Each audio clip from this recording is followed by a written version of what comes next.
Assalamualaikum warahmatullahi wabarakatuh. Selamat datang kawan-kawan di kanal YouTube Muara Petang. Dan alhamdulillah di kesempatan kali ini kita bersama Al Ustadz Arwan Nuris untuk membahas dan juga mengupas tentang ruqyah.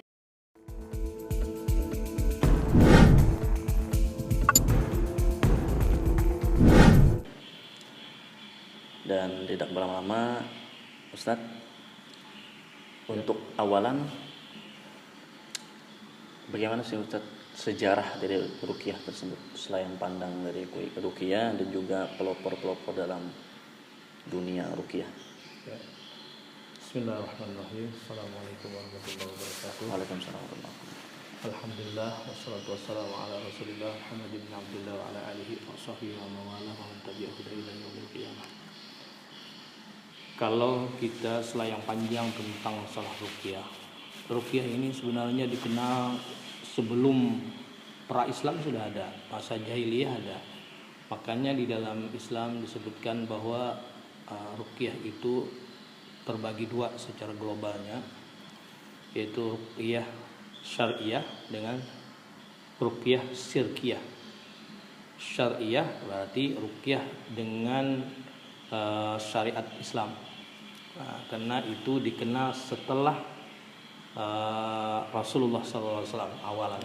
Pertama dulu ruqyah ini adalah Rasulullah SAW yang mempraktikkannya dalam syariah, dalam keislaman. Ada sejarah pertama, ada yang mengatakan para ulama bahwa ruqyah pribadi Rasulullah, ada yang ruqyah dari sahabat. Nah, sahabat-sahabat dulu sudah mengenal ruqyah yang disebut dengan ruqyah jahiliyah, masa jahiliyah sudah ada. Bahkan Rasulullah SAW melihat di zaman beliau, di waktu beliau masih kecil, saat ibunda beliau Rabi'ah mendapatkan sakit, lalu beliau menyaksikan orang suku-suku jahiliyah dulu mengobati ibu beliau ini, ibu susu beliau. Nah, sampai jiwa beliau, jiwa kebaikan beliau, dan itu adalah ikhlas karena beliau masih lagi halus, umur 4 tahun, 5 tahun ke atas. Nah, saat itu langsung beliau singkirkan unsur-unsur ruqyah jahiliyah di zaman pra sahabat atau sebelum Islam. Nah, kalau setelah Islam ada namanya sahabat sahabiyah Asy-Syifa binti Abdullah Al-Adawi.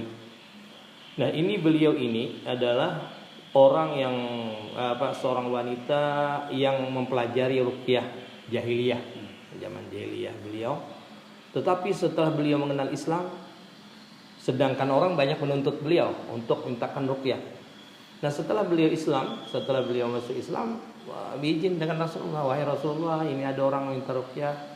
Nanti apa wahai Rasulullah? Jadi bahasa kita, bagaimana wahai Rasulullah, ini ulun mengobati, apa ruqyahnya?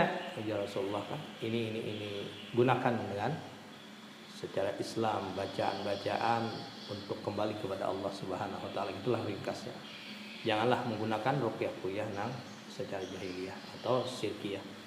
Ini diantara sejarah ruqyah. Kalau dari baginda Rasul, dalam diri baginda Rasul Sallallahu Alaihi Wasallam, beliau yang mana di saat dikejar di waktu Isra Mi'raj, beliau dikejar oleh jin Ifrit. Lalu Jibril, wahai Rasulullah, lau allimuka bi kalimatin, wahai Rasulullah, maukah pian ulun ajarkan, ulun sampaikan suatu kalimat-kalimat yang mana apabila engkau membacanya maka tersungkurlah para jin-jin ini, jin Ifrit ini. Lalu Rasulullah membaca, Jibril membacanya, Rasulullah langsung menangkap dan membaca, maka tersungkurlah jin tadi. Ini diantara sejarah ruqyah. Dan ada Rasulullah SAW waktu sakit, wahai Rasulullah, aku ingin meruqyah engkau. Lalu dibacakanlah oleh Jibril ruqyahnya yang dikenal dengan Bismillahirrahmanirrahim min kulli syai'in yu'dzika dan seterusnya. Ini sejarah ruqyah memang dari dulu. Cuma kita itu di Islam, di zaman Islam. Sedangkan di luar Islam atau di Arab itu dikenal dengan macam-macam lah namanya kan, pengobatan itu sudah ada. Jadi sudah ada zaman Rasulullah kan? Iya, sudah ada di zaman Rasulullah, dan sebelum Rasulullah SAW pun sudah ada dipraktikkan ruqyah. Iya. Ini guru sangat menarik guru. Bagaimana sih sekarang ini guru, di masa sekarang ini pandangan ruqyah itu menurut medis, sains dan agama? Iya. Jadi di antaranya secara medis itu ruqyah ini adalah kalau ruqyah itu makna ruqyah dulu. Makna ruqyah ini kan dari dulu sudah ada, dan cuma event-event yang tahun 2000-an lah yang ada berkembang lah gitu kan. Ruqyah ini dikenal kita atau di atas tahun 2010 lah mungkin. Nah itu sebenarnya ruqyah ini adalah daripada kata al-audah atau minta perlindungan. Berarti minta perlindungan dari segala macam. Nah, di saat secara medis seseorang yang dapat penyakit ibaratnya ini harus ada support kejiwaannya. Nah, di saat pegangannya ini kadang-kadang seseorang itu sakit kan karena hatinya sakit. Artinya apa? Ia memikirkan penyakitnya. Nah, seseorang dokter itu dalam terapinya dulu ia akan memberikan suatu keyakinan kepada pasien ini. Ibu sembuh ya, ini. Ibu jangan ini. Oh ini. Itu apa? Memberikan support. Nah, kita dalam Islam isi ruqyah atau bacaan ruqyah itu ayat-ayat ruqyah yang dibacakan itu kan untuk mengembalikan fisik seseorang untuk pegangannya kepada Allah. Di saat doa disebut dengan doa atau minta perlindungan kepada ini, minta perlindungan kepada Allah Subhanahu wa taala. Nah, di saat ada seseorang ini secara batinnya sudah ada pegangannya, ada keyakinannya, di saat itu didoakan dan dibacakan ayat Al-Qur'an, karena Al-Qur'an sudah berjanji, Allah telah berjanji, wa nunazzil minal Qur'an ma huwa syifaa'un wa rahmatul lil mu'minin. Kami turunkan Al-Qur'an, wa nunazzil minal Qur'an ma huwa syifa', adalah sesuatu yang dia ini menjadi pengobat. Wa rahmatul lil mu'minin, jadi rahmat bagi orang yang beriman. Ar-rahmat, terbukalah keyakinan dalam jiwanya. Pegangan yang asalnya goyah dengan penyakitnya mungkin ini, dengan adanya ruqyah itu ada pegangannya, ada keyakinan untuk memantapkan sebuah keyakinan. Itulah diantara ruqyah. Dan orang-orang praktisi ruqyah biasanya sebelum ruqyah meyakinkan dulu orang yang terkena ruqyah ini untuk kembali kepada Allah, bertaubat. Jadi semacam kayak perlindungan lah. Iya, al-audah disebut dengan al-audah, itu perlindungan. Nah, di saat dia sakit kadang-kadang goyah dalam perlindungannya. Nah, di saat itu maka Al-Quran telah menawarkan bacaan-bacaan atau keyakinan-keyakinan akan mengembalikan kepada Allah Subhanahu wa taala. Apakah guru dalam praktek ruqyah tersebut ada hal-hal guru seperti hal-hal yang diperbolehkan dan juga hal-hal yang tidak diperbolehkan dalam praktek ruqyah tersebut? Iya. Nah, oleh sebab itu ruqyah tadi kita kembalikan ada dua kategori, ada yang syariah, ada yang syirkiyah. Nah, syariah ada yang mengatasnamakan ruqyah, karena kan kita hanya kenal ruqyah ini ya orang awam mengenalnya ruqyah itu ya Islami semua. Dah itu ada yang tidak Islami. Ya, di antaranya maka oleh sebab itu ruqyah nang syariah itu dituntun dan bacaannya jelas, ayat-ayatnya jelas dengan metode yang jelas dan benar-benar dari Rasulullah. Pertama dulu di antaranya kan wudu. Ruqyah berwudu, karena wudu ini salah satu ruqyah pertama. Kenapa? Karena dengan wudu ini dalam hadis baginda Rasul yang banyak konteksnya adalah setiap tetesan terakhir dari wudu itu menggugurkan dosa. Arti menggugurkan dosa kan menggugurkan segala macam-macam penyakit. Nah, dosa adalah salah satu penyakit. Nah, di saat itu kita hadis Nabi, di antaranya dalam segi medis pun ada hubungannya dengan wudu, istinsyak adalah berkomo-komo, istinsyar itu menghapuskan air ke hidung. Ini salah satu sudah awal daripada ruqyah, sudah awal daripada perlindungan, menghilangkan kuman-kuman.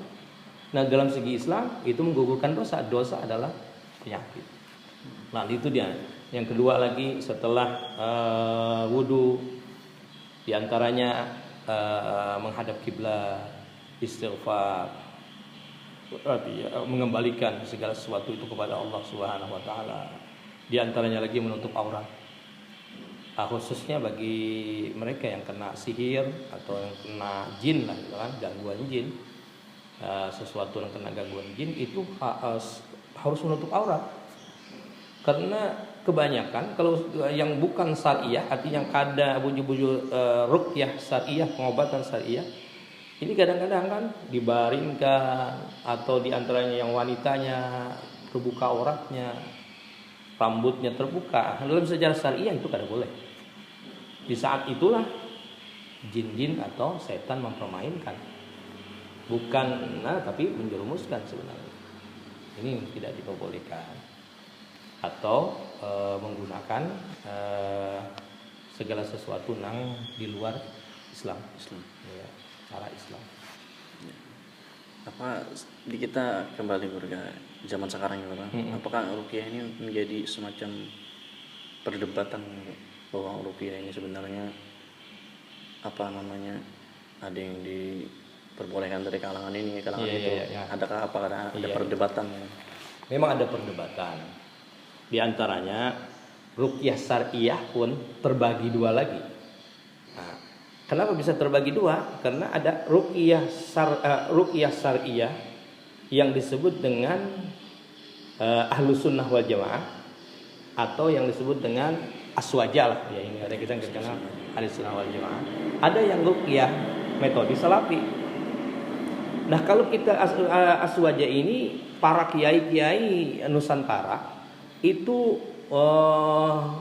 mengatakan sebuah ruqyah harus ada hubungan dulu, harus ada wasilah dulu kepada Rasulullah, dengan Fatihah kepada Rasulullah, kepada para aulia Allah. Ini ya aswaja, kumpulan dari aswaja. Adapun ini di salafi, ruqyah syariah secara salafi, nah ini beda.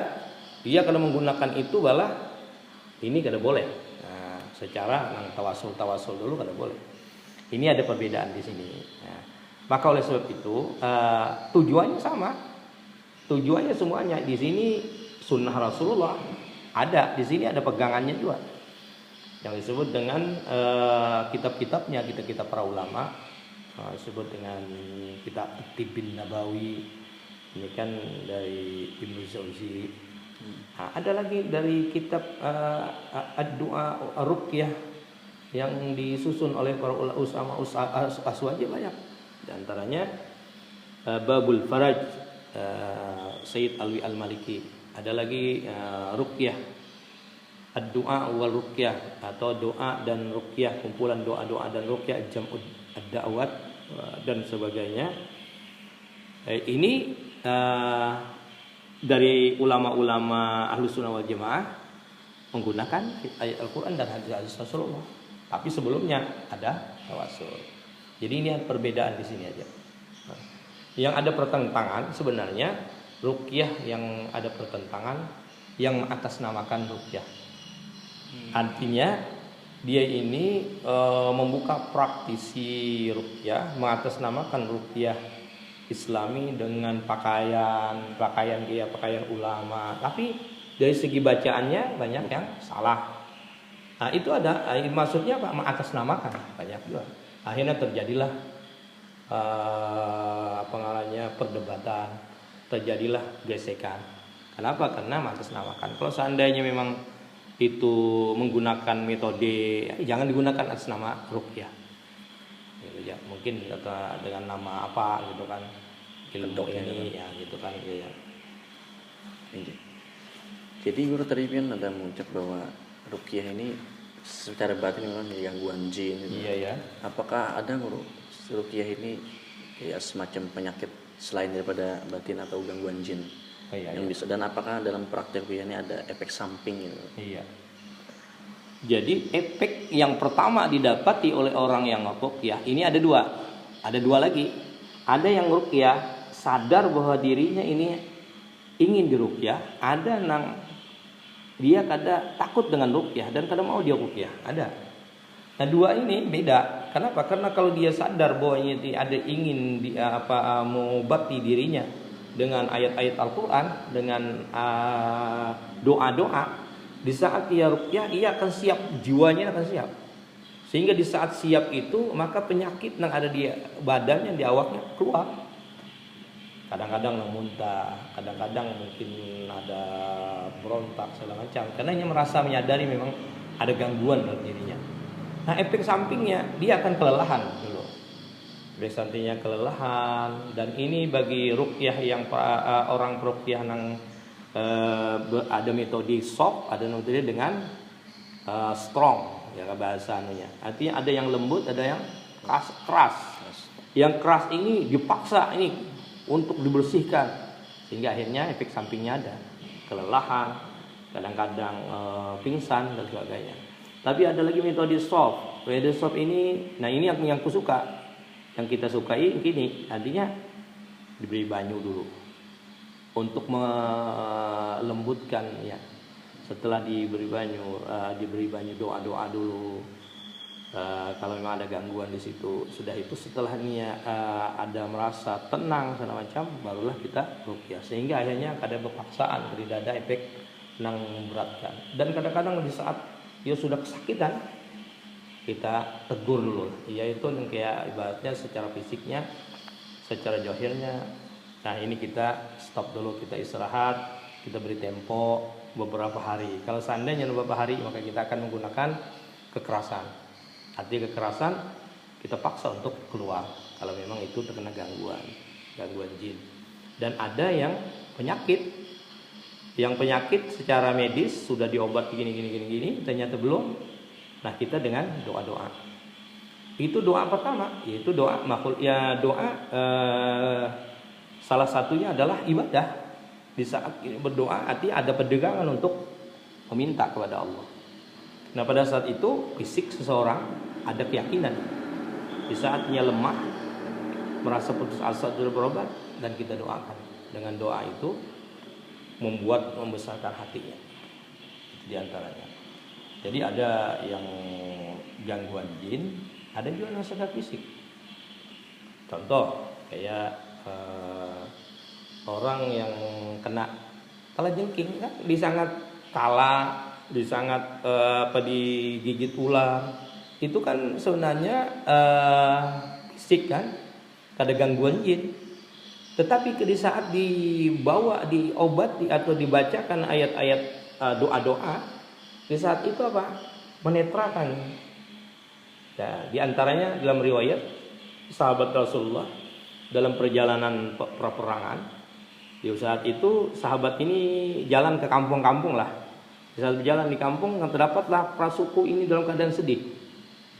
Penduduk itu sedih. Ditakoni kenapa sedih? Ditanya, kami ini pemimpin kami, ketua kami sakit. Sakit apa? Sakit kalajengking, karena kena ini. Sudah diobat-obat macam-macam sudah. Dengan ya ruqyah lah gitu. Ruqyah secara adat kami sudah. Tolong dong kalau di antara kalian yang bisa, wahai orang asing, jaga bahasa sekarang, ya silakan, ayo kita coba. Saat itu lalu dibacalah oleh sahabat ini. Di antara bacaannya adalah Fatihah dan Qul Huwallahu Ahad dalam riwayat. Di saat dibacakan, ternyata sembuh beliau nih. Kepala suku ini sembuh karena kehimung-himungannya, gembiranya, jadi semuanya merasa bahagia, menghadiahkan beberapa ekor kambing. Dibawalah kepada Rasulullah disembelih. Lalu sahabat, di antara sahabat ini, kalau boleh dimakan ini kambingnya, Ini kambing upahan, ayat-ayat Al-Quran dijual, gitu kan? Doa-doa, mana boleh kita ngambil makan. Sampailah kepada Rasulullah. Ujar Rasulullah, apa yang kamu baca? Yang kau baca wahai Rasulullah adalah as-sifa, ayat as-sifa, atau diantaranya adalah Sab'ul Masani. Jika bahasa kitanya, bahasa Sab'ul Masani adalah Al-Fatihah. Ada lagi dalam riwayat bahwa qul huwallahu ahad yang dibaca adalah auzubillah auzubillahin, itu qul a'udzu falaq, a'udzu binnas. Oh, sini dagingnya, ujar Rasulullah. Rasulullah makan kambing yang dia hadiahkan. Ini diantara kan kalajengking ini sebenarnya tidak gangguan jin, tapi dengan ruqyah tadi Allah Subhanahu wa taala Maha Agung dengan ayatnya teyakini wa asyifaa'un lima fis sudur atau asyifaa'un wa rahmatul lil mu'minin. Itu luar biasa. Apa surah-surah tadi guru untuk bisa guru kira untuk sendiri ruqyah di sini? Iya. Nah, Rasulullah SAW itu sudah mengajarkan dan itu diajarkan kepada para Sayyidah Aisyah dan Sayyidah Fatimah Zahra. Di antaranya ruqyah untuk berdiri beliau. Beliau kada pernah dalam riwayat kada pernah tidur kecuali baca Fatihah, Qul huwallahu, Qul a'udzu falaq, Qul a'udzu binnas. Beliau tiupkan nafah namanya. An-nafah itu tiupan tanpa ada lujah gitu kan, tanpa ada angin airnya. Itu saat ditiup sapukanlah pertama dulu kepala, bagian kepala sampai ke sekujur tubuh, ujung batis. Ini ruqyah diri sendiri. Nah, ruqyah diri sendiri ini yang bukan Rasulullah mempraktekkan, tapi apa? Mengajarkan kepada Sayyidah Aisyah dan Sayyidah Fatimah Zahra. Ini ruqyah diri sendiri. Ini kenapa? Karena ayat ruqyah, ayat A'udzubaitain itu adalah ayat riwayat bahwa Rasulullah kena sihir.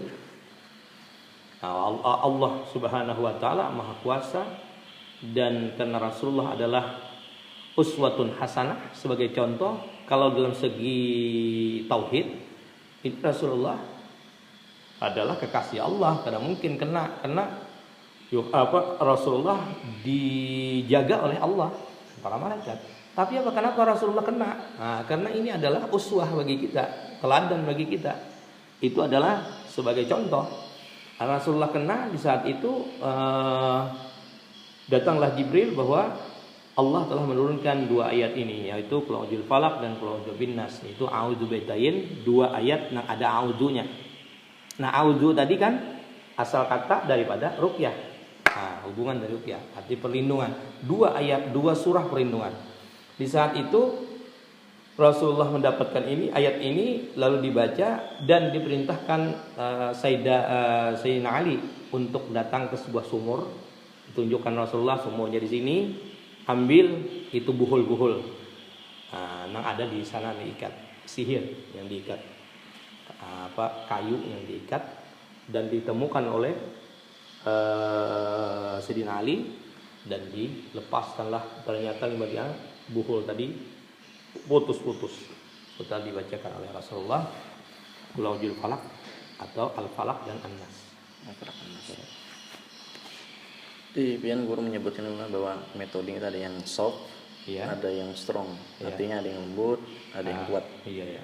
Apakah di metode ini guru ada batasan umurnya? Iya. Misalnya umur sekian, Iya. perlakuan seperti apa? Tidak. Dalam batas kan anak-anak ini disebut dengan, kalau penyakit itu kalau dalam Islam disebut dengan penyakit ain atau yang disebut dengan mata syaitan. Apa itu penyakit ain? Penyakit ain adalah penyakit ain dan hasad minal hasad. Dan jadi kalau kekanakan itu banyak kena penyakit ain yang ditakutkan. Dan penyakit ain ini adalah salah satu penyakit yang bisa mematikan. Mengakibatkan mati dalam riwayat. Arti ada ain ini adalah pandangan setan.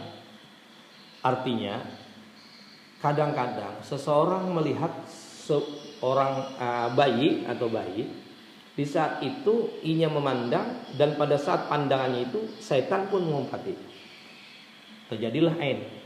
Maka kita kenal di dalam daerah kita adanya sawan, ada namanya kerungkung. Itu adalah penyakit ain sebenarnya. Gangguan jin. Kadang-kadang menangis dalam waktu-waktu ada tentunya. Nah ini kayak apa ini?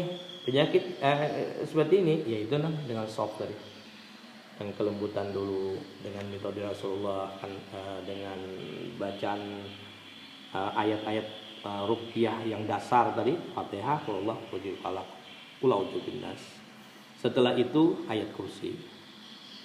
Sehingga para ulama-ulama salaf kita, ayat kursi inilah yang paling utama dulu dibacakan. Dan ditambah-tambah dengan doa-doa yang lain. Kayak soalnya wirid Cakran ada dalam Syekh Abu Bakar bin Sakran, Syekh Abu Bakar As-Sakran bin Abdurrahman As-Sakaf. Beliau seorang aulia Allah, itu metodenya adalah ayat kursi dan Fatihah dengan ayat kursi.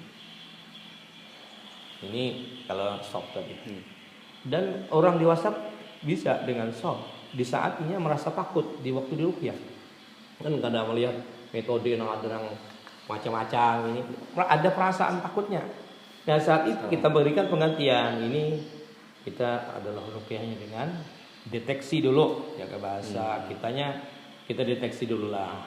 Nah, di saat itu dia merasa pusing, merasa sudah istirahat dulu.